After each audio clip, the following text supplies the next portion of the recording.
زندگی میں دو ہی انسان کی ترجیحات ہیں، یا وہ شخص دنیا کا طالب ہوتا ہے یا آخرت کا طالب ہوتا ہے۔ انسان جب ترجیحات طے کرتا ہے اور سفر کرتا ہے تو بہت سارے لوگ اس کے ظاہری حلیے سے اس کا اندازہ لگاتے ہیں، لیکن اسے خود پتہ ہوتا ہے کہ دراصل وہ کیا ہے۔ وہ اگر تو طلب دنیا کے لیے چلتا ہے تو پھر اسے بہت سارے دکھلاوے، بہت ساری ریاکاریاں، بلکہ بہت ساری اداکاریاں کرنی پڑتی ہیں، اور غیر مطمئن بھی رہتا ہے، اور روز بروز اسے ایک نیا روپ دھار کے میدان میں آنا پڑتا ہے۔ لیکن اگر اس کی طلب آخرت ہو تو وہ سنجیدہ بھی محسوس ہوتا ہے، چونکہ دنیا کی طلب میں دنیا کے تقاضے روز بدلتے ہیں۔ جب تقاضا روز بدلے گا تو آپ کی طبیعت بھی روز بدلے گی، آپ کو ایک نیا منصوبہ بنانا پڑے گا۔ آخرت ایک ہے، اس کے لیے آپ نے سفر کرنا ہے۔ دنیا اگر دائیں جائے گی تو آپ نے پھر بھی آخرت کی طرف جانا ہے، بائیں جائے گی تو پھر بھی آپ نے آخرت کی طرف جانا ہے۔ تو ترجیح جب آخرت بن جاتی ہے پھر انسان بظاہر تو یہ سمجھتا ہے کہ وہ بہت سارے دنیاوی معاملات سے کچھ دیر کے لیے کٹا ہے، لیکن وہ سکون میں آ جاتا ہے، وہ اطمینان قلبی محسوس کرتا ہے، اور اس کا سفر تھوڑا مشکل ضرور ہوتا ہے لیکن منزل قریب ہو جاتی ہے۔ چونکہ ہم دنیا میں رہتے ہیں، چونکہ ہمارے چارے جانب دنیا کی گفتگو ہوتی ہے، چونکہ جن لوگوں سے ہم روز ملتے ہیں وہ ہمیں روز ایک نئی خبر سے آگاہ کرتے ہیں، تو ذہن دنیا داروں والا بن جاتا ہے۔ کوئی بھی کام کرنے سے پہلے لوگ یہ کہتے ہیں کہ اس کے اندر میرا دنیاوی فائدہ کیا ہوگا،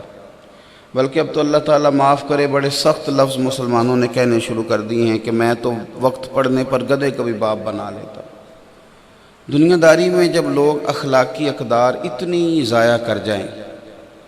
کہ وہ کہیں کہ مجھے تو اپنا کام نکالنا ہے، دنیا سیدھی کرنی ہے، چاہے وہ جس طرح بھی کرنی ہو، تو پھر انسان کے سینے میں دھڑکنے والا دل سخت ہو جاتا ہے۔ پھر وہ محسوس کرتا ہے کہ اس کا اپنوں سے بھی تعلق دنیا داری کا ہے۔ پھر ہم نے یہ دیکھا ہے کہ باپ بھی یہ کہہ رہا ہوتا ہے کہ بچوں سے ادب کرانے کے لیے مالدار ہونا ضروری ہے، ورنہ بچے بھی کہتے ہیں کہ ابا جی دیکھیں نا فلاں کا ابا اس نے کام کیا تھا ڈھاب کا، تو وہ کہاں پہنچ گیا ہے، اور آپ نے کوئی توجہ ہی نہیں کی۔ پھر جو رشتے، جن رشتوں کو اللہ نے اپنی نشانیاں کہا ہے، جو لباس ہیں جن سے انسان کے عیب بھی چھپیں گے، زیب و زینت بھی حاصل ہوگی، وہ سارے رشتے جن سے انسان کی زیب و زینت اور پھر وہ آگے تک اس کی اولاد بھی بڑھتی ہے، ان رشتوں میں بھی لوگ دیکھتے ہیں کہ آنے والی خاتون گھر میں لے کے کیا آئے گی، دولت کس قدر ہمارے ہاں بڑھے گی، تعلقات میں دنیا داری آپ کو گھیر لیتی ہے، پھر اس کے اندر بندہ پوری طرح محو ہو جاتا ہے، یہاں تک کہ تقریریں بکتی ہیں، نعتیں بکتی ہیں، تلاوتیں بکتی ہیں، مسند ارشاد پہ بیٹھنے والے لوگ تحفوں، تحائف، نذرانوں کے بیچ اچھی طرح الجھ جاتے ہیں، پھر دنیا ہی دنیا رہ جاتی ہے۔ میرے رب کریم نے انسان کی اس نفسیات کو بیان کیا، فرمایا بل تؤثرون الحیات الدنیا، فرمایا تم ترجیح دیتے ہو دنیا کی زندگی کو، ترجیح تمہاری دنیا بن گئی ہے، لیکن فرمایا والآخرۃ خیر وابقیٰ،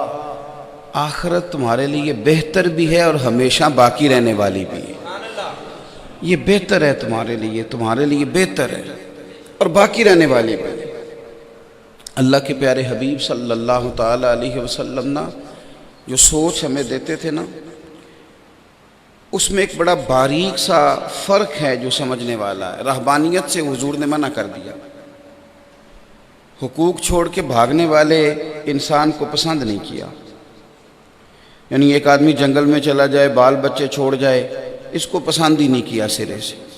اس کی نفی کر دی۔ بیچ رہو، لوگوں کے حقوق ادا کرو،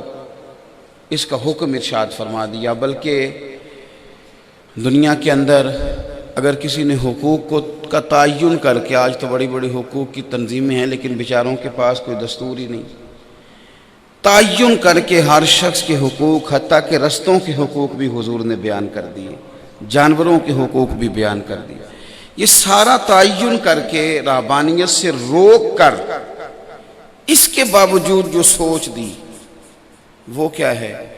کہ رسول کریم صلی اللہ علیہ وسلم کی پیاری زوجہ سیدہ عائشہ صدیقہ رضی اللہ تعالیٰ عنہا سے کسی نے پوچھا کہ اماں جی مہینہ مہینہ ہی روٹی نہ پکنا، یعنی عجیب بات ہے نا کہ چولہا ہی نہ جلے مہینہ مہینہ۔ ہمارے ہاں لوگ بطور تنقید بعض اوقات دیہاتوں میں کہا کرتے تھے، جب مٹی کے چولہے ہوتے تھے نا گھروں میں، تو کہتے تھے کہ تم تو اتنے غریب ہو کہ چولہے میں گھاس ہو گئی ہے تمہارے کو، تم کھانا ہی نہیں پکاتے، تم توجہ ہی نہیں کرتے، اور مہینہ مہینہ چولہا نہ جلنا۔ میں نے کہا رہبانیت سے روک دیا، اس باریک فرق کو سمجھنا ہے، یہ نہیں کہا کہ کام پہ نہ جاؤ، ہاتھ پھیلانے کو ناپسند کیا، لیکن جو سوچ اور